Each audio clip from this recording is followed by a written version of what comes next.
السلام علیکم ورحمۃ اللہ وبرکاتہ۔ چہرے کا پردہ فرض ہے یا کہ نہیں؟ پہلی بنیادی سی بات تو ہمیں یہ سمجھنی ہے کہ یہ فرض، سنت، نفل، مباح، جائز، مکروہ، یہ اصطلاحیں ہمیں صرف اور صرف اجمیوں کو دین سکھانے کے لیے علماء نے اخذ کی تھی۔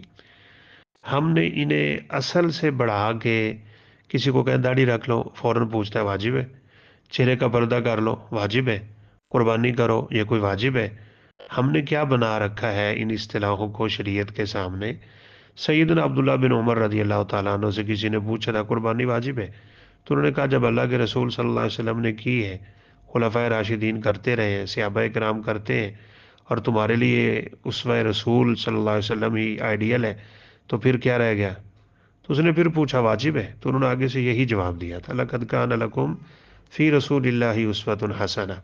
صحابیات، مبشرات، مطہرات، ازواج نبی سب چہرے کا پردہ کرتی تھی۔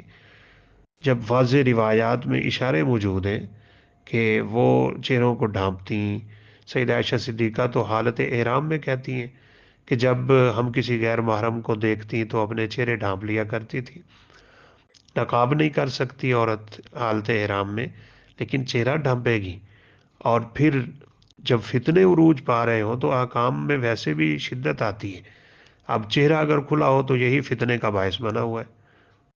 اگر کسی علاقے میں نہیں تو وہاں تو چلیں کچھ گنجائش مفسرین اور محدثین نے جو الا ما ظہر منہا سے نکالی ہے وہ نکل سکتی ہے، لیکن جہاں فتنہ ہی فتنہ ہے، چہرے کا ہی تو فتنہ ہے، اور پھر وہیں سے نظریں ملتی ہیں اور بات بڑھتی ہے، اور پھر کہاں سے کہاں لوگ داخل ہو جاتے ہیں۔